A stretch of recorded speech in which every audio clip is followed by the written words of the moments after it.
Oke, di part terakhir ini atau part keempat, saya akan membahas tentang persiapan menjadi orang tua. Jadi, apa sih yang harus disiapkan apabila ibu menjadi orang tua karena setelah persalinan nanti? Yang pertama adalah persiapan fisik. Hentikan mulai dari kebiasaan merokok dan minum minuman beralkohol. Himbauan ini berlaku bagi calon ayah ataupun calon ibu. Calon orang tua harus mulai mengkonsumsi makanan-makanan yang bergizi tinggi. Lakukan olahraga untuk memastikan kondisi kesehatan calon ibu. Maaf, lakukan tes kesehatan untuk memastikan kondisi kesehatan calon ibu dan melakukan vaksinasi yang perlu dilakukan oleh ibu untuk melindungi janinnya selama kehamilan. Oh ya, pada saat pandemi COVID seperti saat ini, untuk ibu hamil sudah diharuskan atau diwajibkan mengikuti vaksinasi COVID yang dapat diberikan setelah usia 12 minggu. Diberikan sama seperti umumnya adalah dua kali dosis. Secara psikologis, persiapannya sebelum memiliki anak sebaiknya diskusikan perubahan dan tantangan yang akan dialami sehingga jadi orang tua itu telah siap dengan segala kemungkinan yang terjadi. Nah, ini juga tidak kalah penting persiapan finansial atau persiapan secara materi, yaitu di sini adalah keuangan untuk mencukupi keperluan anak sejak masih dalam kandungan hingga lahir nanti. Kehadiran seorang bayi berarti pertambahan biaya, jelas ya. Jadi bagi sebuah keluarga itu harus mempersiapkan kira-kira finansial kita nanti mampu enggak. Orang tua memiliki tanggung jawab untuk mendidik anak agar baik dalam hal kepribadian, sosialisasi, penyesuaian, dan pengenalan diri, kemampuan berpikir, dan yang lain yang kelak akan menentukan keberhasilan dan kemandirian anak yang juga menjadikan keberhasilan anak saat menjadi orang tua nanti. Jadi ini penting sekali karena kebutuhan biaya untuk anak dari lahir sampai nanti dia besar banyak sekali. Mengenal peran orang tua.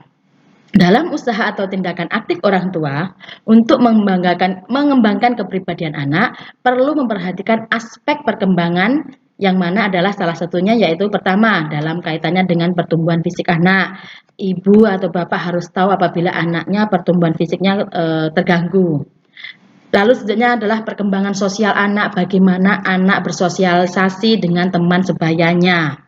Lalu perkembangan mental anak-anak itu bagaimana mentalnya dapat terlatih dan tidak me, apa ya membelok atau tetap dalam batas yang normal.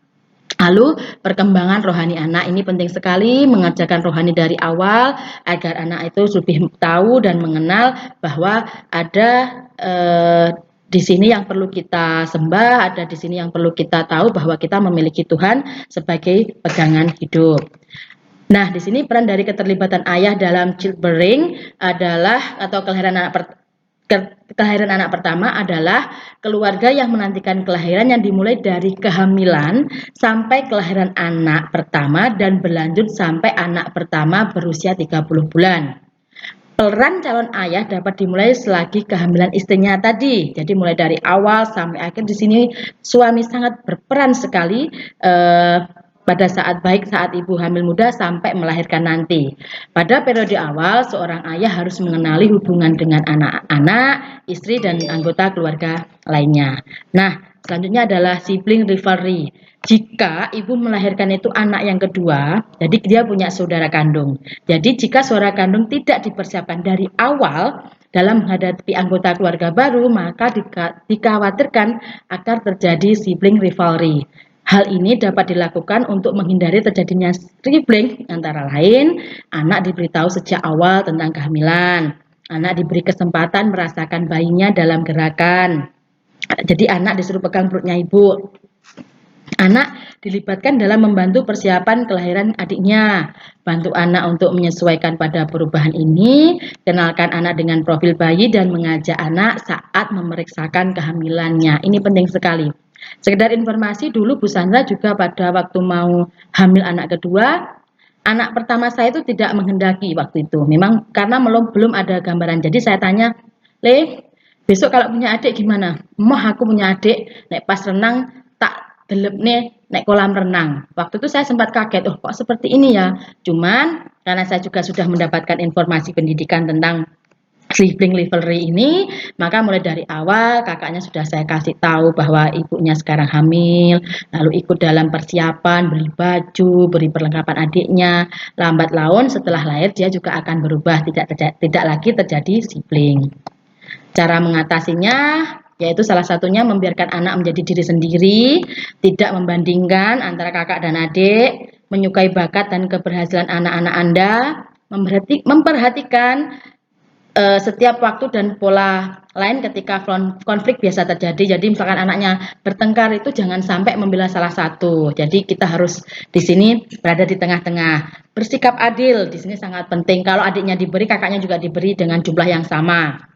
Merencanakan kegiatan keluarga yang menyenangkan bagi semua orang, meyakinkan setiap anak mendapatkan waktu dan waktu yang cukup dan kebebasan mereka sendiri. Jadi jangan karena punya adik yang dipegang hanya adiknya terus, kakaknya tidak pernah dilihat, tidak pernah diawasi, jangan seperti itu. Sama, orang tua harus dapat berperan memberikan otoritas kepada anak-anak dan jangan memberi tuduhan tertentu tentang negatifnya sifat anak. Jadi misalkan waktu ngasih tahu atau karena anak yang pertama misalkan melakukan kesalahan, jangan memberi tuduhan di depan adiknya dan jangan memberikan gambaran negatif terhadap kakaknya sehingga adik juga nanti akan memberikan tanggapan negatif juga terhadap kakaknya.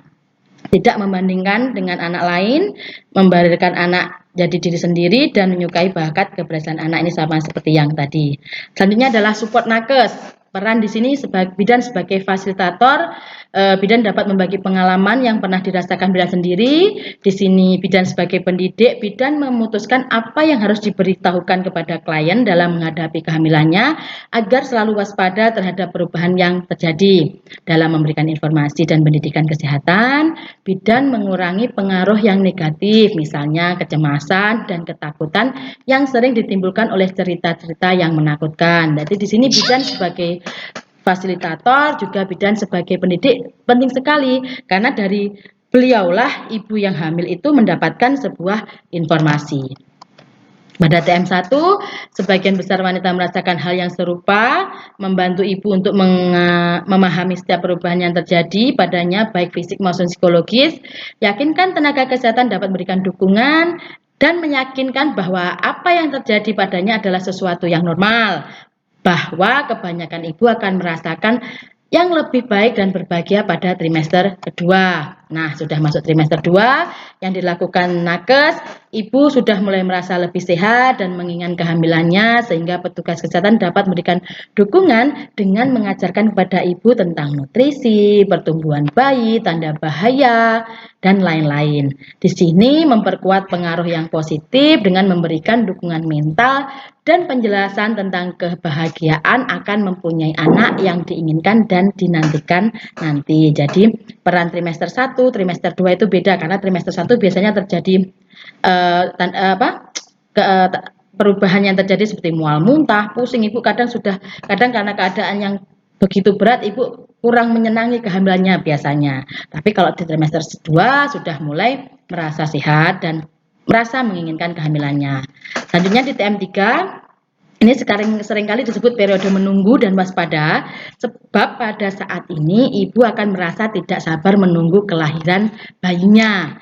Kewaspadaan ibu terhadap timbulnya tanda gejala, terjadinya persalinan meningkat, menganjurkan latihan fisik seperti senam hamil dan adaptasi dengan lingkungan tempat bersalin, dilaksanakan dengan mengadakan orientasi dengan cara mengeluarkan ruang bersalin, alat kebidanan, dan tenaga kesehatan. Nah, demikian tadi untuk materi saat ini. Untuk kurang lebihnya mohon maaf. Wabillahi taufiq wal hidayah. Wassalamualaikum warahmatullahi wabarakatuh.